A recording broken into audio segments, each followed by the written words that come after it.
Magandang gabi po sa ating lahat mga kababayan natin sa Luzon, Visayas at Mindanao at sa ating mga OFW. Sana nasa mabuti lang po kayong kalagayan. So nandito po tayo mga kababayan sa kaban ulit po ng Ramon Magsaysay and Lex Connector. So nandito naman po upang tayo magbigay update mga kababayan at ang kaganapan po natin dito ay nasa westbound mga kababayan.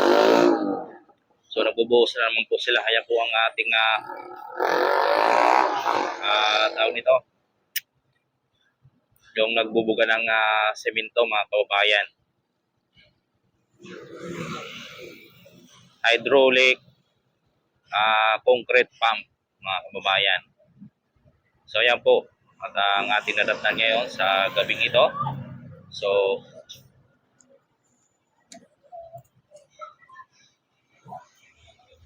time check po tayo mga kababayan, no? Ang oras po natin mga kababayan is 11:56. So parang ganun lang din po ang oras natin kagabi na pag-update dito. 11:55 ngayon, 11:56 naman po, no? So naano lang po tayo ng isang minuto kasi itatry ko sana ang drone papalipad ay ayaw naman lumipad. Ano siya, ang nakasulat compass calibration. So hindi siya makano kasi naka-dark daw ang hindi siya maliwanag. Hindi maliwanag yung area. So yan nga po mga babae, no? At bago natin umpisan itong ating video, pagbasada at bago naman po pwede makihingi ng favor sa ating mga kababayan at pa-like at subscribe at click the button bell para lagi po tayong updated sa mga in-update natin dito po sa ating build project sa ating YouTube. So ito nga po mga babae, no, ang ating nakita ngayon. So close po ang ating area sa malapit po sa may Altura.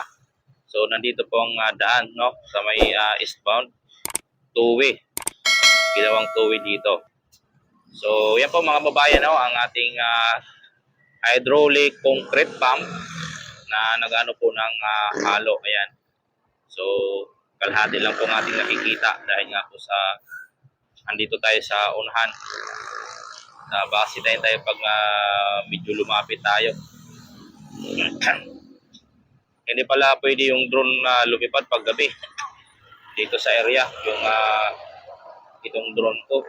Pero nakita ko dati yung nag-update kami ni Idol Donsol sa Blooming Thread, no, pagkakabit po ng pagtawid po ng steel box girder doon sa Blooming Thread station mismo. May drone na lumilipad eh. Itong akin hindi ayaw lumipad at nakalagay po sa kanya compass calibration, no. So dark light daw. Hindi siya lilipad kasi hindi siya maliwanag, baka mawala.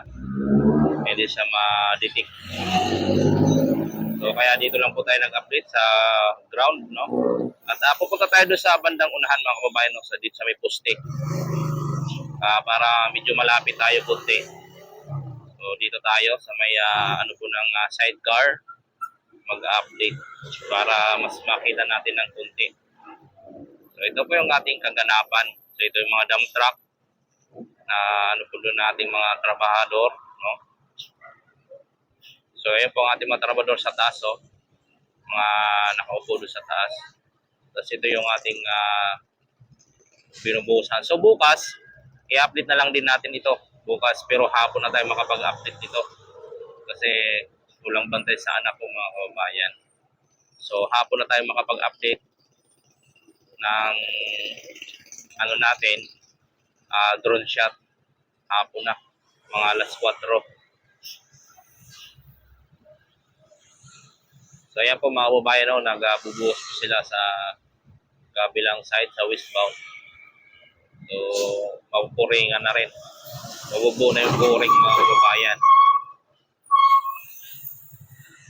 Itong kabila buo na to. In-update natin din ng hapon ng gabi at kaninang umaga gin-drone shot natin. Ayun na po siya. Nakita na natin yung buhos niya. So ito ang hindi natin magad bukas makikita dahil nga po sa ayaw lumipad yung drone.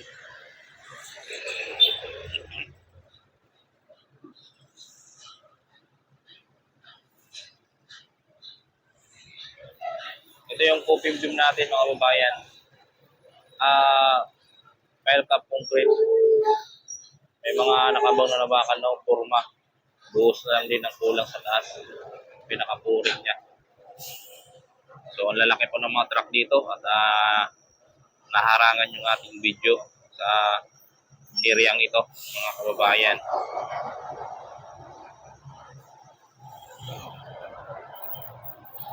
Tuloy-tuloy lang po tayo pagbibigay ng update dito. Ayan o, may akalain mo mga kababayan, mayroon pa tang bantay sa taas o. May enforcer pa sa taas. Ang tindi po, no? Talagang bantay sarado. Pero dito sa baba, dalawa.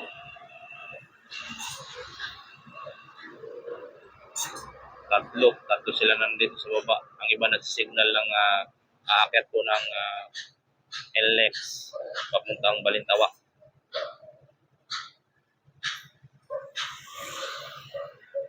Hanggang bukas pa pala to, may sarado din pala to hanggang 24. Yan yung ano nyo, advisory.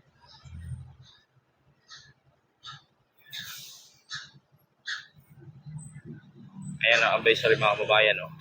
Yan. Ang laki ng truck. Nawala yung ating kinukuha na advisory.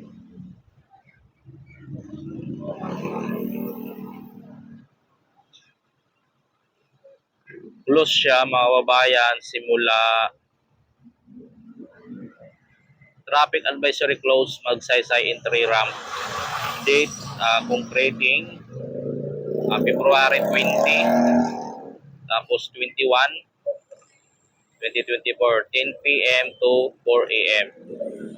So, ang ruta niya ay Lacson and LX connection via Espanya, entry ramp.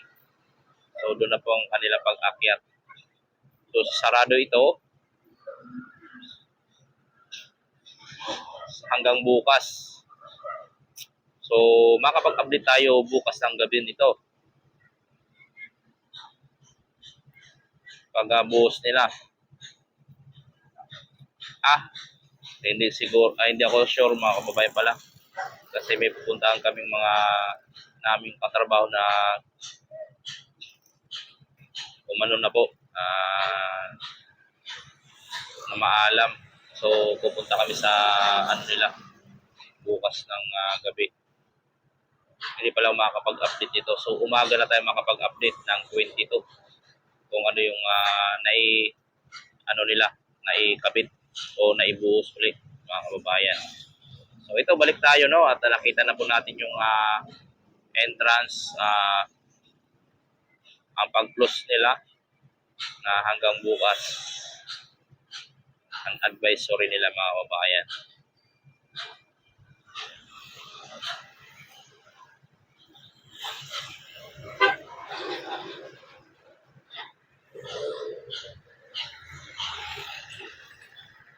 So balik tayo dito sa ating update mga kababayan sa pagbuhos po ng ating coffee beam sa taas. So ayaw talaga lumipad ng drone ko, nakatatlong pindot. Ayaw talaga, compass calibration talaga. Hindi siya lilipad.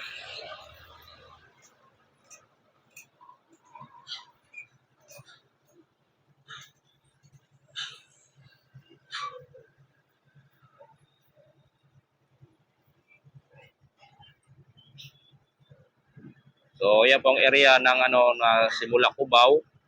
Ayan, dyan po sila set sa kabila. Hinati po itong eastbound. Doon sila lulusot sa may ng overpass papunta rito. Ayan kita nyo naman yung mga sakyan mga kababayan. So, yan lang pong ating update sa gabi ito mga kababayan at gustuin ko magpalipad at ayaw talaga ng drone. Kaya wala tayong magawa. Kundi dito lang tayo sa baba mag-update mga kaganapan sa gabi ito. So ayan lang po mga kababayan, maraming salamat po sa inyong lahat. Sa wala nyo talaga pagsawang pagsuporta sa ating YouTube channel. Sana suportahan niyo ako hanggang dulo mga kababayan. Ginagawa ko po ito para sa aking pamilya, makatulong sa aking pamilya. at makatulong din sa ibang tao kung papala rin talaga tayo sa larangan po ng social media, mga kababayan. So yan lang po mga kababayan, no? Pa-like and share, subscribe sa mga hindi pa po nakapag-subscribe, sa mga mabubuti naman po ang puso, pwede pa-share po sa ating mga kaibigan sa Facebook para mas marami pa pong mapanood sa ating YouTube channel at ating video na ina-upload araw-araw sa mga Build Better project ng ating government.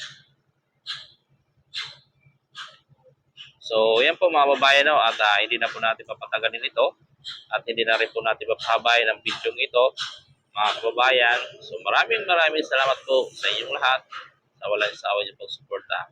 Magandang umaga, magandang gabi, magandang hapon sa ating mga kababayan sa Luzon, Visayas, at Mindanao, at sa ating mga OFW.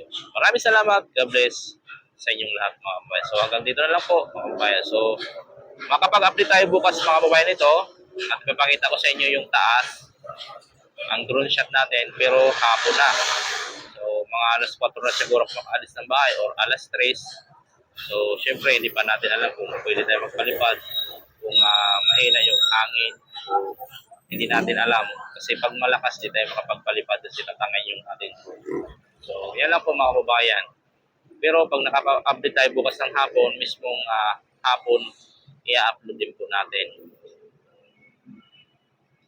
So, ayan lang po mga babayan ang ating update sa gabi ito. Maraming salamat, God bless, at magandang gabi po sa inyong lahat mga babayan.